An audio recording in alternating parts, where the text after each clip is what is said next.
Hey guys, Cronus Falls here, and today we are going to be talking about how to design a good Faction Wars team in order to bring yourself up through stage 21 in the Faction Crypts. So today I'm going to be showing you my Undead Hordes team, starting with Harvest Jack here. So basically there are a few components that really make up a good team anywhere in the game, but in Faction Wars specifically for now.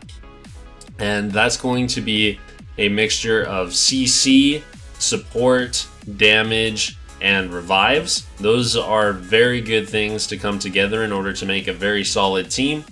So first we're going to be looking at Harvest Jack and Masha Led here. So they're going to be bringing us some serious CC. As you can see here on Harvest Jack's A3, when he does his A3 here, he attacks all enemies, has a 75% chance of placing a True Fear debuff for one turn. So True Fear is a very good debuff. It can put people's skills on cooldown. Also places a 30% decreased speed debuff for 2 turns and decreases each target's turn meter by 15% if the True Fear debuff is placed. So a lot of good CC there, good stuff coming out from him.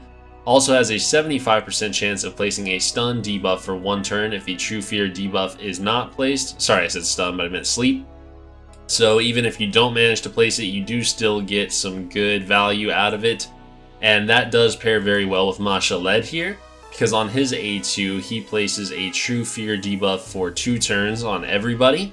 So when Jack comes in and uses his A3 after that, he can place the Sleep instead, so they are both True Feared and Slept. Now, to be honest, Sleep isn't the best CC, so a lot of times they'll get woken up anyways and it won't really matter. But still, it does pair well with his A2 here, which attacks all enemies and places a block buffs debuff for 2 turns on targets under a fear debuff. Removes any increased attack buff from the target and replaces them with a 50% decreased attack. Removes any heals, replaces them with poison, yada yada yada. So basically, if Masha Led comes in and puts up those True Fears first, then he can come in and get block buffs, and it just does a lot of good stuff, so they're very good in conjunction. So that's going to be the CC we're going to be bringing in today. Now let's talk about damage. So as far as damage goes, we're going to be bringing in Rotos and Masha Led. So they're both built for damage. You'll see here, Masha Led has 3,500 attack, 200% crit damage, 100% crit rate. And Rotos here has 3,700 attack, 191 speed, 99% crit rate, and 196 crit damage. So they're both in there to do a lot of damage for us, move us through the waves. And that's why the CC is important, because with heavy damage champions like this, they're a lot more likely to die. So bringing in CC helps to make them take less hits and therefore survive longer into the fight.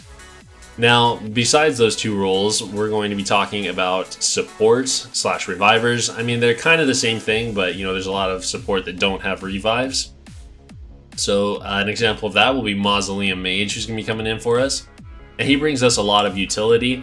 On his A2 here, he increases crit rate by 30%, increases defense by 60%, and blocks debuffs. So a lot of stuff going on there, a lot of good stuff for our team. It's going to make them more tanky, it's going to make them not take those bad debuffs like decreased defense, and it makes them more likely to do more damage. So it's all around good. He also brings a cleanse, so it's an AoE cleanse, gets rid of all debuffs, and then heals all allies by 40% of his max HP when booked, so that's very good. Also heals each ally by a further 10% if 1 or more debuffs are removed from that ally, and fills each ally's turn meter by 15% if 2 or more debuffs are removed from that ally. So overall, just a lot of healing, a lot of good stuff, a lot of buffs coming out of him. And then with Gorgorab here, he's going to be our other support. He's bringing us some turn meter fill. He is increasing our attack, so our Rotos and Masha Led are going to do more damage. And he also brings us an AoE revive, which heals everyone up to, what would that be, 25, 30, 35, 45% of their max HP when he comes in. So it's also on a 5-turn cooldown, which isn't too bad. So basically, if these guys, Masha Led, Rotos, Mausoleum Mage, if any of them go down, he's going to be able to bring them back up and keep us running. So that's the idea behind the team, guys. Let's go ahead and show it. So we're going to be coming into the Undead Hordes faction crypt here. Stage 21. I have beaten it before, but there's only 1 star, so let's see if we can go for 3 this time. And let's just get into it.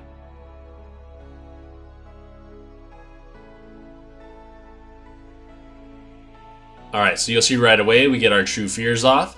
So we shouldn't be taking too many hits from these guys now. Each one of them has a 50% chance to be feared. Unfortunately, Mashaled does wake everyone up after Harvest Jack put them to sleep. We're going to get our block buffs up now, so these martyrs aren't going to be able to put on counterattack.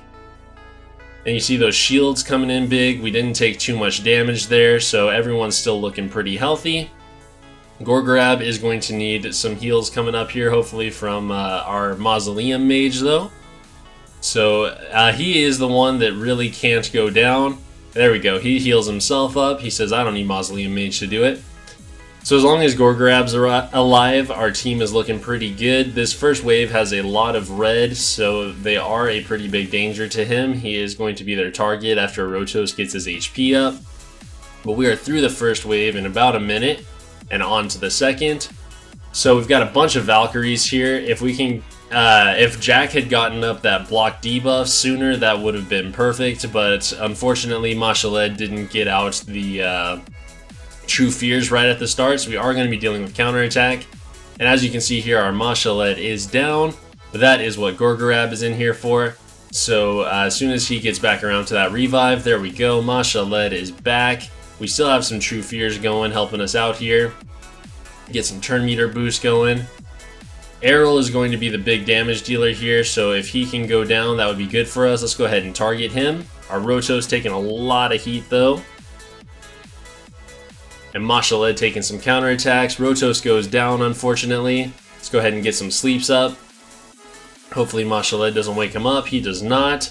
There we go. Now we're going to get some block buffs, so if the Valkyries come back around with their counterattack, they won't be able to get it up. So let's see, anyone trying for a counterattack here? Doesn't look like it so far. Let's see what this Valk does. She gets feared, so it doesn't matter. Whatever, if she did try to use her counterattack there, it's now on cooldown again. So that's the cool thing with True Fear versus regular fear, is that if the opponent does get feared, they put their ability on cooldown and we'll have to wait for it to come back again. And we keep True Fear up basically the entirety of the fight, so we're not worried at all about it falling off. And that's good because basically, I mean, we have a 50% chance of just not taking their cooldown skills, so it's really good for us. Obviously, these fights do take quite a long time once you get into the Faction Wars stage 21 and such. But we are making our way through it pretty well. We should be getting onto the boss fight probably around the 3-minute 15-second mark or so. And as you can see, everyone's still looking pretty healthy here. We've been in no danger of losing this entire time. Just need to make our way through this Valk here, and then the Warcaster shouldn't be too tough. There we go. He's almost done. And that is going to be it for him. So we are on to the boss. So here's where things get a little bit tricky. We need to make our way through him, and we don't have decreased defense on this team. So it is going to be a little bit rough, but those shields coming in clutch to keep Mashaled alive. Oh, actually we do have decreased defense. Sorry, I forgot about Rotos.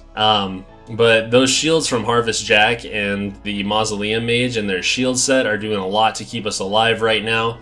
We're about halfway through the boss's HP already, and he has an interesting passive where he fills his own turn meter by 2% for every 1% HP he loses, so he does end up taking a lot of turns. Hopefully we don't end up losing anybody though. Our Mashaled taking some damage, but he manages to heal himself back up a little bit. He is down. Hopefully Gorgrab can get him back up before we go on to the end of the fight. It would be really unfortunate. Oh, Gorgrab goes down, so we're not going to be seeing a 3-star here, unfortunately. Our Reviver is out, but we shouldn't have any problem finishing this. We're going to be taking a big hit from him on Mausoleum Mage now, and we just need Rotos to come in and finish him off, and that's going to be it. 4 minutes, 14 seconds. That is Faction Wars Stage 21. So, as you can see, this team works very well. There was absolutely no chance of us losing there. Even towards the end, once people started going down, we had already taken the boss down very low. As you can see as well, our damage dealers coming out and doing a lot for us. If we had just built this purely defensive with a bunch of support, you can look at these damage numbers. We would have been in for a half-hour long fight. But with Rotos and Mashaled putting out some good numbers, 1 million from Rotos and 843,000 from Mashaled, we're able to move through the waves quickly, we're able to get the boss down quickly, and that's what really matters when it comes to these stages. So that's going to be it for today, guys. I hope that's helpful for you in determining what champions you want to put into your Faction Wars teams. I know Faction Wars is more of an in-game thing, so you probably don't start building up your champions for it until you feel that you're done with most of the other content, which is an unfortunate thing about Faction Wars. But it's just such an investment of champions that you don't want to be constantly 6-starring champions just to move forward in that instead of the rest of the game. So anyways, make sure to subscribe if you have not already. Leave a comment down below or join the Discord if you have any questions, anything you'd like to talk about. I'm always happy to help you guys out, and thanks for watching.